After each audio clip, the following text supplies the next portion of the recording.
ناظرین، آج کل ایک ٹاپک پر بہت زیادہ بات ہو رہی ہے اور وہ ہے عاطف اسلم کے بارے میں۔ ہر کوئی اپنی سوچ کے مطابق بات کر رہا ہے۔ زیادہ تر لوگ تو اس بات پر تنقید ہی کر رہے ہیں۔ ان کو لگتا ہے کہ عاطف اسلم نے جو کیا وہ غلط ہے۔ ناظرین، پہلے میں آپ کو واقعے کے بارے میں بتاؤں کہ ہوا کیا تھا، شاید آپ کی نظروں سے نہ گزرا ہو۔ عاطف اسلم نے ایک کنسرٹ سائن کیا ہوا تھا۔ اس کی بکنگ تھی گانے کے لیے، جو کہ کئی دن پہلے سے تھی، اور آپ کو پتا ہے کہ یہ بکنگ مہینوں پہلے سے ہو جاتی ہیں۔ اور پھر یوں ہوا کہ کنسرٹ والے دن ہی عاطف اسلم کے والد کی ڈیتھ ہو گئی۔ اب چونکہ بکنگ پہلے سے تھی، ٹکٹ بھی بک چکے تھے، عاطف اسلم نے وہ کنسرٹ کینسل نہیں کیا۔ والد کی ڈیتھ کے باوجود وہ سٹیج پر پرفارم کرنے پہنچے۔ ہو سکتا ہے انہوں نے ایسا اس لیے بھی کیا ہو کہ میری وجہ سے باقی لوگوں کا کوئی لاس نہ ہو، اور ہوتا بھی یہی ہے کہ دکھ جس کا ہو اسی کو فیل ہوتا ہے، باقی لوگوں کو کوئی فرق نہیں پڑتا۔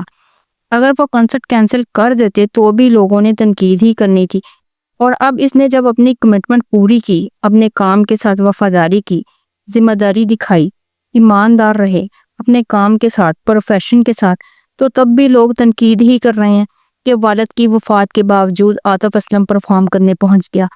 اسے والد کی وفات کا کوئی احساس نہیں ہوا۔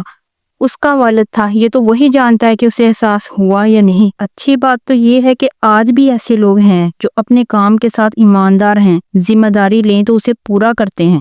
ناظرین، کامیابی کی پہلی شرط یہی ہے کہ کچھ بھی ہو جائے، آپ نے جو ذمہ داری لے لی، جو کمٹمنٹ کر لی، اسے ہر حال میں پورا کرو۔ ہم ہر شعبے میں دیکھتے ہیں لوگ کسی بھی بات کو بہانہ بنا کر اپنی ذمہ داریوں سے پھر جاتے ہیں، چاہے ان کے اس عمل سے دوسروں کا کتنا بھی لاس ہو۔ یہاں بہت سے لوگ یہ بھی کہیں گے کہ وہ تو گانا گا رہا تھا، گانا حرام ہے، آپ اس کی تائید کر رہے ہیں۔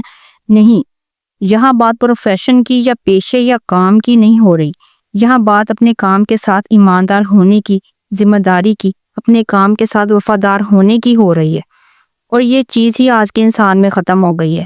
اس وجہ سے تو ہم پستی کی طرف جا رہے ہیں۔ اپنے کام کے ساتھ وفاداری نبھانا ہی کامیابی کا پہلا قدم ہے۔ چھوٹی چھوٹی باتوں کو بنیاد بنا کر یا کسی بھی بات کو اپنی ذمہ داریوں سے پیچھے نہ ہٹیں۔ یہاں یہ باتیں بھی سامنے آ رہی ہیں کہ عاطف اسلم تو اتنا پاپولر پرسن ہے، اور پھر بھی اس کے اپنے سرکل میں سے ہی بہت کم لوگ جنازے میں نظر آئے۔ یہیں سے آپ اندازہ کرو کہ دکھ جس کا ہو اسے ہی محسوس ہوتا ہے۔ اگر وہ اپنی اس ٹریجڈی کی وجہ سے کنسرٹ کینسل کر دیتا تو بھی لوگوں نے زیادہ تر تنقید ہی کرنی تھی، لیکن عاطف اسلم نے بالکل ٹھیک کیا۔ ایک ذمہ دار انسان کو یہی کرنا چاہیے تھا، اور تنقید کرنے والوں کو اس چیز سے سبق سیکھنا چاہیے، نہ کہ تنقید کرنی چاہیے۔